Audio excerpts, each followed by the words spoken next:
44, 47వ డివిజన్లో ప్రాతినిధ్యం వహిస్తున్నటువంటి మా తమ్ముడు నీలగిరి రాజు, అదేవిధంగా ఉల్లెంగ భూపతి, వీరిద్దరికి మీరు ఆశీర్వదించాలని చెప్పేసి బీఆర్ఎస్ పార్టీకి ఓటేయాలని నేను మీ ముందుకు వచ్చిన. మీరు నన్ను ప్రశ్న అడగవచ్చు, ఎందుకు వీళ్ళకి వేయాలి, ఎందుకు కాంగ్రెస్కి వేయొద్దు, ఎందుకు బీజేపీ పార్టీకి వేయొద్దు అని చెప్పేసి మీరు నన్ను ప్రశ్న అడగవచ్చు. నేను మీకు అన్నిటికీ సమాధానం చెప్తా. గత 10 సంవత్సరాలు కేసీఆర్ గారు అధికారంలో 2014లో మనకు తెలంగాణ వచ్చినప్పుడు కేవలం 200 రూపాయల పెన్షన్ ఉండే. ఆ 200 రూపాయల్ని మా అవ్వ చేతిలేపుతుంది కరెక్టే అని 200 రూపాయల్ని 1000 రూపాయలు చేసి దాని తర్వాత 2000 రూపాయలు చేసింది. ఇప్పుడు 2000 రూపాయలు పెన్షన్ వచ్చేటోళ్ళు అందరు జర చేతులు లేపురమ్మ. వెరీ గుడ్, చాలా మంది ఉన్నారు. అయితే మొన్న జరిగినటువంటి ఎన్నికల్లో రేవంత్ రెడ్డి గారు ఏం చెప్పారంటే అందరికి 4000 ఇస్తా అని చెప్పిండు. మరి ఆ 4000 రూపాయలు వచ్చేటోళ్ళు జర చేతులు లేపురమ్మా. రాలే. 2000 వచ్చిన వాళ్ళు అందరు కేసీఆర్కి వేయండి, 4000 వచ్చేటోళ్ళు అందరూ రేవంత్ రెడ్డికి వేయండి. అంటే ఒక్క ఓటు కూడా రేవంత్ రెడ్డికి లేదు. మీ గల్లీలో కాదు, రాష్ట్రంలో ఎవరు కూడా 4000 రాలే. ఇప్పుడు కళ్యాణ లక్ష్మి వచ్చిన వాళ్ళందరూ జర చేతులు లేపురమ్మా. Kalyana Lakshmi, very good. కళ్యాణ లక్ష్మి వచ్చిన వాళ్ళందరూ మీకు 1,00,000 రూపాయలు వచ్చినాయి కదా. మరి కళ్యాణ లక్ష్మితో పాటు బంగారం వచ్చిన వాళ్ళు, 1 తులం బంగారం వచ్చిన వాళ్ళు చేతులు లేపుని రాలే. అయితే కళ్యాణ లక్ష్మితో 1,00,000 రూపాయలు వచ్చిన వాళ్ళు కేసీఆర్కి వేయండి, తులం బంగారం వచ్చిన వాళ్ళు రేవంత్ రెడ్డికి వేయండి అంటే ఒక్కరు కూడా లేరు. మీ పిల్లలకు మోటార్ సైకిల్ కొనిస్తా అన్నాడు. ఎవరి ఇంటికైనా మోటార్ సైకిల్ కొనిస్తే వాళ్ళు వేయండి రేవంత్ రెడ్డికి. ఎవరు కొనియలే. ఇప్పుడు మీ ఇళ్ళలో 24 గంటలు కరెంట్ ఉంటుందా? కరెంట్ ఉంటుంది అన్న వాళ్ళు అందరు జర చేతులు లేపురమ్మా. 24 గంటలు కరెంట్ మీ ఇంట్లో లైట్లు వచ్చిన వాళ్ళందరికీ, వాళ్ళందరు కేసీఆర్కి వేయండి. మీ ఇళ్ళలో ఫ్రీ కరెంట్ వస్తే రేవంత్ రెడ్డికి వేయండి. గిన్ని అబద్ధాలు చెప్పిండ్రు. ఇవాళ మీరు నా మీద కోపమో కేసీఆర్ గారి మీద కోపంతో మీరు మమ్మల్ని ఓడగొట్టినరా? కాదు, మీరు వేసింది ఎందుకంటే రెక్కాడితే డొక్కాడినటువంటి పరిస్థితుల్లో మరి ఇన్ని రోజులు కేసీఆర్ గారు మనకు చేసిరు కదా. మరి రేవంత్ రెడ్డి గారు వచ్చిండ్రు, మరి 2000 4000 చేస్తా అన్నాడు, డబ్బున ఇస్తాడేమో అని నమ్మిండ్రు. మరి మా పెళ్ళైతే 1,00,000 రూపాయలు ఇస్తున్నటువంటి కేసీఆర్కి 1 తులం బంగారం కల్పిస్తా అన్నటువంటి రేవంత్ రెడ్డి గారు డబ్బులు ఇస్తాడేమో అని చెప్పేసి వారు నమ్మి ఓటేసారు. కానీ కేసీఆర్ గారి మీద కోపంతో కాదు. మా పిల్లలు చదువుకుంటా అంటే మోటార్ బైకులు కొనిస్తా అన్నాడు, డబ్బులు కొనిస్తాడేమో అని చెప్పేసి ఓటేసిండు. కానీ ఇస్తలేడు, మోసం చేసిండు. మా పిల్లలకు 2,500 రూపాయలు నెలకు ఇస్తా అన్నాడు, డబ్బున ఇస్తాడేమో అని ఓటేసిండు. కానీ అవి కూడా ఇస్తలేడు. మాట మీద నిలబడ్డ కేసీఆర్ కోటేద్దామా, మాట తప్పినటువంటి రేవంత్ రెడ్డి కోటేద్దామా అనే సంగతి మీరు మా అక్క చెల్లెళ్ళు నిర్ణయించాలి. అడుగడుగున ఫెయిల్. ఏం చేయలే కాంగ్రెస్ పార్టీ. 2.5 సంవత్సరాలైంది అధికారంలో. ఇది కాంగ్రెస్ కథ. ఇంకా ఉన్నాయి, ముంగట ముచ్చట చెప్తా. అందుకే కాంగ్రెస్ వాళ్ళు వస్తే మీరు నిలదీయాలి. మీరు ఏం చేసిరని చెప్పి మీకు ఇవ్వాలి మేము ఓట్లు అని చెప్పేసి మీరు నిలదీయాలి. ఓట్లకు అమ్ముడు పోవద్దమ్మా. 1000 రూపాయలతో కడుపు నిండది. వాళ్ళు ఇచ్చే ముష్టి 1000 రూపాయలు 2000 రూపాయలకు మీరు అమ్ముడు పోవద్దు. ఓటు అనేది మన హక్కు, దాన్ని అమ్ముకోవద్దు. ఇప్పుడు ఇక బీజేపీ పార్టీ కథ చెప్తా. బీజేపీ పార్టీలు ఏమంటారంటే ధన్పాల్ సూర్యనారాయణ గారు ఎమ్మెల్యే అయిండు, ఇక గణేష్ బిగార బోరు కొట్టిండో ఏమైందో కానీ ఆయన గెలిపించింది. గెలిపించిన తర్వాత మీరు ఏమనుకున్నారంటే ఈయననే ఇంత చేస్తే ఆయన ఎంత చేస్తుడు అనుకున్నారు. మరి 2.5 సంవత్సరాలు ఆయన చేసింది ఏంది? మేము కలెక్టరేట్ కట్టించినాం, కొత్త మున్సిపల్ బిల్డింగ్ కట్టించినాం, మన చదువుకునే పిల్లలకు ఐటీ హబ్ కట్టించినాం, కుటుంబ సమేతంగా పోవాలంటే మనం ఒక మినీ ట్యాంక్ బండ్ కట్టించినాం, మంచి వైకుంఠ ధామాలు కట్టించినాం.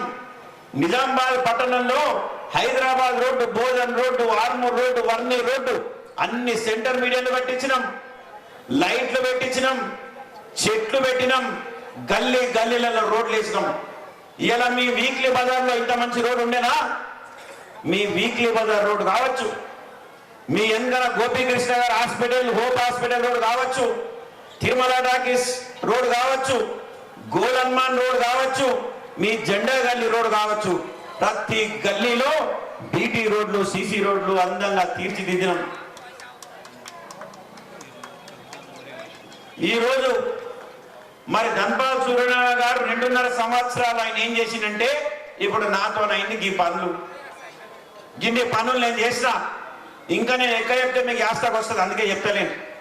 అండర్ గ్రౌండ్ డ్రైనేజ్ చేయించిన, తాగునీటి వసతి కల్పించిన, ఇక ఎవరితో ఆయన పని కాదు చేస్తాడు. ఇప్పుడు ఆయనతో ఏమవుతుందంటే, నేను పెట్టేటువంటి చేతులన్నీ నిలువకి ఎండబెట్టిండు, ఎందుకంటే ఆయనతో అదే అవుతుంది. కరెంటు స్తంభాలు అన్ని చీకటిమయమైపోయినాయి, కనీసం బల్బులు కూడా పెట్టేటోడు దిక్కులేడు. కాలనీల నుంచి మా అక్క చెల్లెళ్ళు, మా అన్నదమ్ములు ఒక లెటర్ తీసుకొని, ఎమ్మెల్యే గారు మా కాలనీలలో లైట్లు పోయినాయి, దయచేసి బల్బులు పెట్టిపోయండి, పాముల బెడద ఉన్నది, దొంగల బెడద ఉన్నదంటే ఎమ్మెల్యే గారి దగ్గర నుంచి వచ్చేటటువంటి జవాబు ఏంటంటే, ఇగో నేను గవర్నమెంట్లో లేను, ప్రభుత్వం వేరే ఉన్నది, నాతో ఏం కాదు, మరి ఎట్లా సార్ అంటే మంచిగా 500 వేసుకొని ఖాళీలో మీరే పెట్టుకొని అన్నారు. నేను 10 ఏళ్ళ పనిచేసా కదా ఎమ్మెల్యేగా, అందరు నాకు సుపరిచితులే, అందరు వచ్చి నాకు చెప్తున్నారు బాధ, అన్నా ఇయ్య ఈ పరిస్థితి ఉన్నది నిజామాబాద్ పట్టణంలో, మరి ఎమ్మెల్యేగా నువ్వే వెలగబెట్టలేనివి, మరి నీ మేయర్ వచ్చి ఏం వెలగబెడుతుంది అని చెప్తున్నా. నీ ప్రభుత్వం లేదు, నువ్వు బీజేపీ మేయర్ని గెలిపిస్తే నీకు ఒరిగేది ఏంది, నువ్వు ప్రభుత్వంని మారుస్తావా అని చెప్పేసి నేను ప్రశ్నిస్తున్నా. కులాలని ఓట్ల రూపంలో వాళ్ళ ఎన్నికలు గెలవడం. నేను నిజామాబాద్లో 10 సంవత్సరాలు ఉన్నప్పుడు ఎక్కడైనా గొడవలు జరిగినాయా? మేము జరగనీయలే. అన్ని మతస్థులను కూర్చోబెట్టి, వినాయకుడి నిమజ్జనం ఉందంటే అన్ని మతస్థులను కూర్చోబెట్టి గౌరవించాలి అని చెప్పేసి వేరే మతస్థులతో కూడా స్వాగతం కలిగించినటువంటి ఘనత మాది అని చెప్పి నేను తెలియజేస్తా ఉన్నా. వీళ్ళు కులాల మధ్యలో కొట్లాటలు పెడతాడు, మతాల మధ్యలో కొట్లాటలు పెడతాడు, నిజామాబాద్ పేరు మార్చాలంటారు. మా అవ్వకు అడుగుతున్నా, నిజామాబాద్ పేరు మారిస్తే నీ కడుపు నిండుతుందా అని అడుగుతున్నా. ఎందుకు ఎన్నికల ముందే మీకు నిజామాబాద్ పేరు మార్చేటటువంటి విషయం గుర్తొస్తుంది? కేవలం ఓట్లు దండుకోవడం తప్ప మరొకటి కాదు. ఇవాళ అమ్మ మీకు ఒక్క విషయం అడుగుతున్నాను, మీ రాముడు ఎవరమ్మా? మీ రాముడు ఎవరు? మీ రాముడు ఎవరు? సమాధానం లేదు. ఎందుకంటే మీకు ప్రశ్నే అర్థం కాలే. ఏం మాట్లాడుతుండే రాముడు ఎవరు అంటే ఎవరు? అందరికి ఒకటే రాముడు ఉంటాడు, అంతే కదా. మీ కృష్ణుడు ఎవరు? అమ్మ మీ కృష్ణుడు ఎవరు? నా ప్రశ్న తప్పు. ఇది నా ప్రశ్న కాదు, ఇది బీజేపీ నాయకుల ప్రశ్న. రాముడు మావాడు అంటారు, మరి మా రాముడు ఎవరు? కృష్ణుడు మావాడు అంటారు, మరి మా కృష్ణుడు ఎవరు? రాముడైనా కృష్ణుడైనా బీజేపీకి ఒకళ్ళు, బీఆర్ఎస్ ఒకళ్ళు, కాంగ్రెస్ ఒకళ్ళు ఉండరు. అది అందరి సొత్తు, ప్రతి హిందూ సొత్తు అని చెప్పేసి నేను ఈ విషయంగా నేను తెలియజేస్తా ఉన్నాను. దేవుళ్ళ పేర్లు చెప్పి ఓట్లు దండుకోవడం, ఇగో అందరికన్నా పెద్ద హిందూ మా తమ్ముడు ఇక్కడ ఉన్నాడు. తెలంగాణ రాష్ట్రంలోనే అతి పెద్ద వినాయకుడు పెట్టేటటువంటి హిందూ ఈయన కంటే పెద్దోళ్ళు ఉన్నారా? మరి ఈయనను ఆశీర్వదించాలి అంటే బీఆర్ఎస్ పార్టీలు ఉంటే మాకు భక్తి ఉండదా? బీఆర్ఎస్ పార్టీ ఉంటే మాకు దేవుళ్ళు ఉండరా? ఎందుకు దేవుళ్ళని మధ్యలో తీసుకొస్తున్నారని నేను అడుగుతున్నా. నేను ట్రస్ట్ పెట్టి ప్రభుత్వం నుంచి నిధులు రాకపోతే నేను ట్రస్ట్ పెట్టి నిజామాబాద్ని నేను అందంగా తీర్చిదిద్దుతా అని చెప్పిండు. ఇప్పుడు మళ్ళీ ఒక ప్రశ్న అడుగుతామ్మా. కళ్యాణ లక్ష్మి వచ్చిన వాళ్ళందరూ చేతులు లేపారు. ఆ చెక్కుతో పాటు నేను ఇచ్చినటువంటి బట్టలు తీసుకున్న వాళ్ళందరూ జర చేతులు లేపారు అమ్మా. చెక్కులతో పాటు నా బట్టలు వచ్చినాయి కదా, ఓకే. ఇప్పుడు నేను ఎమ్మెల్యే అయిపోయిన 2.5 సంవత్సరాల్లో ఆయన ఇచ్చినటువంటి చెక్కులతో పాటు ధన్పాల్ సూర్యనారాయణ గారు ఇచ్చినటువంటి బట్టలు ఎవరికన్నా వచ్చినాయా? రాలే. మరి నాకు బట్టల వ్యాపారం ఉందా? నాకు బట్టల దుకాణం ఉందా? లేదు. నా దగ్గర ఉన్నది నా ప్రజల మీద ప్రేమ, నా అక్క చెల్లెళ్ళ మీద ప్రేమ కాబట్టి 20,000 మందికి నా డబ్బులతో నేను కొన్ని బట్టలు ఇచ్చిన. మరి నీ గల్లీలో బట్టల దుకాణాలు ఉన్నాయి, ఎందుకు మా అక్క చెల్లెళ్ళకు నువ్వు బట్టలు ఇవ్వకపోతివి? గుండె ఉండాలి. నువ్వు ట్రస్ట్ పెట్టుడు కాదు, నువ్వు గుండె ఉండాలి. నేను ఈ ప్రశ్నలు అడుగుతా ఉంటే ఎమ్మెల్యే గారికి కోపం వచ్చింది. కోపం వచ్చి 2 రోజుల నుంచి గణేష్ గుప్తా నన్ను గెలుపుతున్నాడు అన్నాడు. మరి నిన్ను గెలకపోతే భూపతి రెడ్డిని గెలకాలనా లేకపోతే రాకేష్ రెడ్డిని గెలకాలనా? గాలతో నాకేం పంచాయతీ? నేను 10 ఏళ్ళ గింత పనులు చేస్తా ఉంటే నా కాళ్ళ కట్టె వెలిగి నువ్వు గెలిగింది మర్చిపోయినావా? మోర్లా కాదా? మోర్లో ఏం నీళ్ళు వస్తాయమ్మా? మోర్లో ఏం నీళ్ళు వస్తాయి? కంపెనీలు వస్తాయి. ఆ కంపెనీల దగ్గర మూతి పెట్టి అబాబాబాబాబాడికిలో మొత్తుకున్నాడు. అబాబాబాబా ఇంత కంపెనీలా మోర్లే అన్నాడు. నువ్వు మోర్లే మూతి పెట్టి కంపు వాసన రాకపోతే షెడ్ వాసన వస్తా అది. మళ్ళీ ఆయన వచ్చినాక అందరు ఏమనుకున్నారంటే పాపం మీ గణేష్ గుప్తాకి తెలియదు పనిచేసుడు, ధన్పాల్ సూర్యనారాయణ రాగానే మంచి సెంటి నీళ్ళు వారిస్తాడేమో అని చెప్పేసి ఆశపడ్డారు. గింత తెలివిలేని పనులు చేస్తాం. ఇవాళ ప్రశ్న అడిగే పరిస్థితిలో నేనున్నా, సమాధానం చెప్పే పరిస్థితిలో నువ్వున్నావు. 10 సంవత్సరాలు నేను ఎమ్మెల్యే ఉన్నప్పుడు ఇన్ని పనులు చేసినా అడ్డు తగిలి అవినీతి జరిగింది, అడుగున అవినీతి జరిగింది అని చెప్పేసి మమ్మల్ని నిలదీసిండు. ఈ రోజు నేను నిలదీస్తే నీకు ఎందుకంత కడుపుమండా అని అడుగుతున్నా. నేను నీ ప్రైవేటు ఆస్తుల గురించి నీ జోలికి రావడం లేదు. నేను అడుగుతుంది ప్రజల పక్షాన. నిన్ను నమ్ముకొని ప్రజలు ఓట్లేసిరు కదా, 2.5 సంవత్సరాల్లో నువ్వు చేసింది ఏంది అని నేను అడుగుతున్నా. ఏం చేయలేను అని చెప్పేసి నువ్వు ఒప్పుకుంటున్నావు కదా, మరి ఎందుకు నీ మేయర్ని గెలిపియాలి? మీరు కులమతాల మధ్యలో చిచ్చు పెట్టేందుకు మేము ఓడిపోయి మిమ్మల్ని గెలిపియాలా? భక్తి విషయానికి వస్తే మీ పక్కనే గల్లీలో ఉన్నటువంటి మార్కండేయ గుడి కట్టించింది మేము, అమల్వాడిలో సాయిబాబా గుడి కట్టించింది మేము, ముదిరాజ్ ఆరాధ్య దైవమైనటువంటి పెద్దమ్మ తల్లి గుడిని కట్టించింది 50 లక్షలతో మేము. నా సొంత గ్రామంలో విఠలేశ్వర స్వామి గుడి కట్టించింది మేము, మా కుటుంబం. అక్కడ రామాలయం కట్టించింది గ్రామస్తులైనప్పటికీ చివరి దశలో ఆగిపోయిన సమక్షంలో ఆ బాధ్యతను మీదేసుకొని చేసింది మేము. నువ్వు కేవలం చందాలు మాత్రమే ఇచ్చినావు గుళ్ళకు, మేము మాత్రం గుళ్ళే కట్టించినాం, బళ్ళు కట్టించినాం, స్కూళ్ళు కూడా కట్టించినాం మా గ్రామంలో. ఎవరు దానకర్ణులు? మనం కీర్తించుకోవడం కాదు, మనం గొప్పలు చెప్పుకోవడం కాదు.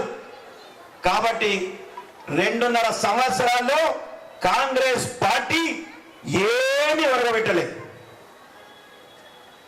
ఏమన్నా చేసిందమ్మా 2.5 సంవత్సరాల్లో? ఏం చేయలేదు.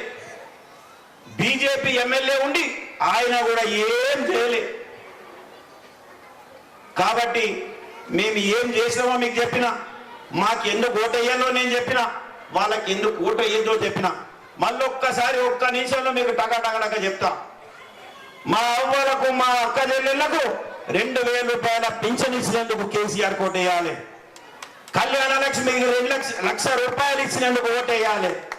నేను ప్రేమతో బట్టలు ఇచ్చినందుకు మా తమ్ముళ్ళిద్దరికి ఓటేయమని చెప్పేసి నేను అడుగుతా ఉన్నా. 24 గంటలు కరెంట్ ఇచ్చినందుకు ఓటేయాలి. కలెక్టర్ ఆఫీస్ కట్టినందుకు ఓటేయాలి. ఐటీ హబ్ కట్టినటువంటి మాట వాస్తవం కాదా? విజయ్ టాకీస్ పక్కకు రైల్వే వంతెన కట్టినటువంటి మాట వాస్తవం కాదా? మున్సిపల్ బిల్డింగ్ కట్టిన మాట వాస్తవం కాదా? మినీ ట్యాంక్ బండ్ కట్టిన మాట వాస్తవం కాదా? వైకుంఠ ధామాలు కట్టింది వాస్తవం కాదా? 25 కిలోమీటర్ల సెంటర్ మీడియం పెట్టి నిజామాబాద్ నగరాన్ని సుందరంగా తీర్చిదిద్దినటువంటి మాట వాస్తవం కాదా? ఇవన్నీ వాస్తవాలు కాబట్టే మాకు ఓటేమని అడుగుతున్నాం. 4,000 రూపాయలు ఇస్తా అని చెప్పి మోసం చేసింది వాస్తవం కాదా? తులం బంగారం ఇస్తా అని చెప్పి మోసం చేసిన మాట వాస్తవం కాదా? మోటార్ సైకిల్ కొనిస్తా అని చెప్పేసి మోసం చేసినటువంటి మాట వాస్తవం కాదా? 2,500 ఇస్తా అని చెప్పి మోసం చేసింది వాస్తవం కాదా? ఫ్రీ కరెంట్ ఇస్తా అని చెప్పి మోసం చేసిన మాట వాస్తవం కాదా? నేను ట్రస్ట్ పెట్టి నిజామాబాద్ నగరాన్ని అభివృద్ధి చేస్తున్నా అని చెప్పేటటువంటి మాట వాస్తవం కాదా? ఏ మాటలు వాస్తవం కాదు. కాబట్టి ఈ 2 పార్టీలు నిజామాబాద్ నగర ప్రజలని మోసం చేసినాయి. దయచేసి వాళ్ళ మాటలు రాకండి. ప్రతి ఒక్కరికి దేవుడు సమానమే. అన్ని పార్టీలు మొక్కేది ఒకటే దేవుణ్ణి. కానీ మీరు మోసంతో మీరు మోసపోకండి. ప్రతి సంవత్సరం మా తమ్ముడు రాజు బ్రహ్మాండమైనటువంటి వినాయకుడిని రకరకాల అయినటువంటి ఆకారాలతో నిజామాబాద్ ప్రజలు యావత్తు తెలంగాణ ప్రజలందరికీ మెచ్చుకునే విధంగా మరి వినాయకుడిని పెడతా ఉన్నాడు. నాకు తెలుసు ఆయన మంచి ఓట్లతో గెలుస్తున్నాడు. మా తమ్ముడు భూపతి కూడా మంచి ఓట్లతో గెలుస్తున్నాడు. ఆయనకు ఆ వినాయకుడు ఆశీర్వాదం ఉన్నది. ఇవాళ నీ బీజేపీ క్యాండిడేట్ ఎక్కడికి వెళ్ళి వచ్చిండు? వన్నే రోడ్ కానీ తీసుకొచ్చి పెట్టిండు ఇక్కడ క్యాండిడేట్ లేక. నా తమ్ముడు స్థానికుడు ఇక్కడ. ఈ తమ్ముడు కూడా ఉల్లంగా భూపతి కూడా స్థానికుడు. నిరంతరం మీ మధ్యలో ఉండే వాళ్ళని మీరు గెలిపించండి. మా గోపాల్ కూడా ఇక్కడ మాజీ కార్పొరేటరు చెప్పిండు. పొద్దున అన్నా నేను దగ్గరుండి నేను ఖచ్చితంగా నేను మద్దతు దొరుకుతా అని చెప్పిండు. మా వకీల్ సాబ్ కూడా ఉన్నాడు. వీళ్ళందరూ ముదిరాజ్ సోదరుల కోసం ఎల్లింగ్ నారాయణ ఒక ఆయన పార్టీలో చేరినప్పుడు మాకు అడిగిండు, అయ్యా మా ముదిరాజులకు ఇక్కడ భూమి ఉన్నది, అది అన్యాక్రాంతం అయిపోతుంది, మీరు ఆర్డీఓ గారికి చెప్పి మీరు దానికి హద్దులు వాతిపియండి అని అడిగింది. కానీ నా గుడి కట్టిమని అడగలే. దానికి సుబూతి ఇక్కడ మా గోపాల్ గారు ఉన్నారు. నేనేం చేసినంటే మీ హద్దులు పాతిపియడమే కాదు, మీకు పాస్బుక్ ఇప్పిస్తా, బ్రహ్మాండంగా 50 లక్షలు పెట్టి గుడి కట్టిస్తా అని చెప్పిన నేను మాటల్లో కాదు చేతల్లో చేసి చూపించిన అని చెప్పేసి మీకు ఈ సందర్భంగా తెలియజేస్తున్నా. ఒక్క మాట నేను చెప్పింది అవాస్తవమైన ఓటు అడిగేటటువంటి హక్కు నాకు లేదు. దయచేసి మీరందరూ వారు చెప్పేటటువంటి కల్లుబొల్లి మాటలకు వాళ్ళ మాటలకు నమ్మకండి. 1000 రూపాయలు వాళ్ళు ఇస్తే వాళ్ళ ఓటుకు మీరు తాకట్టు పెట్టకండి అని చెప్పేసి నేను కోరుతా ఉన్నా. ఇంకొక మాట చివరిగా అని చెప్పి నేను ముగిస్తా. 2.5 సంవత్సరాల కాలంలో మీరు ఒడగబెట్టింది ఏం లేదు. రేపు పొద్దున కాంగ్రెస్ మీ దగ్గరకు వచ్చి చెప్తుంది, మీకు రోడ్లు కావాలన్నా మీకు మోర్లు కావాలన్నా అధికారంలో మేమున్నాం కాబట్టి మీరు మాకు మేయర్ పదవి ఇస్తే మమ్మల్ని గెలిపిస్తే మీకు పనులు అవుతాయని చెప్తారు. కానీ 2.5 సంవత్సరాల్లో చేయని వీళ్ళు ఇంకా 2.5 సంవత్సరాలు ఏం చేస్తారని చెప్పేసి నేను ప్రశ్నిస్తా ఉన్నా. మాకు అందరికీ తెలుసు, మా సర్వే రిపోర్ట్లు మాకు చెప్తున్నాయి. మా అక్క చెల్లెళ్ళందరూ ఎప్పుడు ఎలక్షన్లు వస్తాయా, ఎప్పుడు కేసీఆర్ని గద్దెక్కియాలా అని చెప్పి చూస్తా ఉన్నారు. మీ ఆశీర్వాదంతో మళ్ళీ బీఆర్ఎస్ పార్టీ అధికారంలోకి వస్తుంది. ఈ 5 సంవత్సరాలు నిజామాబాద్ ఎంతకు పోయినట్టే. కనీసం మేము వేసినటువంటి రోడ్లకు గుంతలు తీసే నాదుడు లేడు. మేము కట్టినటువంటి డ్రైనేజీలో మోరి సాఫ్ చేసేవాడు లేడు. ఇంకా 2.5 సంవత్సరాలు మనం ఈ అభివృద్ధిని మర్చిపోవాల్సిందే. నేను మీకు మాటిస్తా ఉన్నా, మా ఇద్దరు తమ్ముల తరపున నేను మాటిస్తున్నా, వచ్చే రోజుల్లో మీ ఆశీర్వాదంతో నన్ను గెలిపిస్తే కేసీఆర్ గారు ముఖ్యమంత్రి అయితే ఈ ఆగినటువంటి అభివృద్ధిని నాకు 10 సంవత్సరాల అనుభవంతో తప్పకుండా ముందుకు తీసుకొని పోతాం. నిజామాబాద్ నగరాన్ని అగ్రభాగాన నిలబెడతామని చెప్పేసి మా అక్కలకు చెల్లెళ్ళకు అన్నదమ్ములందరికీ నేను మాటిస్తా ఉన్నా. 11వ తేదీ రోజు ఎన్నికలు ఉన్నాయి.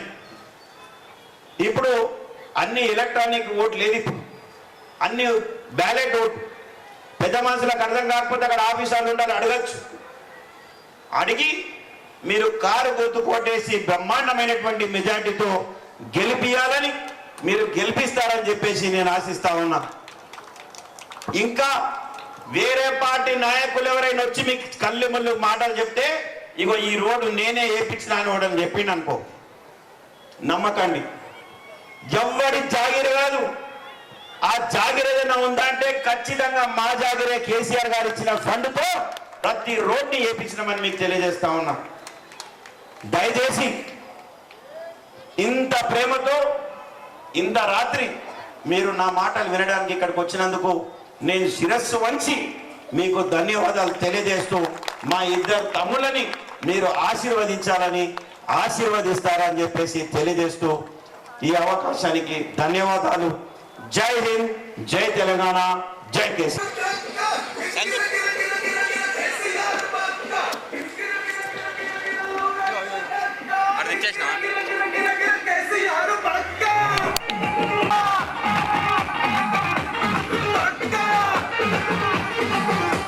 ఎందుకంటే నాకు కూడా తెలవాలి కదా నేనేం మాట్లాడుతున్నా. నేను చాలా సంతోషం, ధన్యవాదాలు.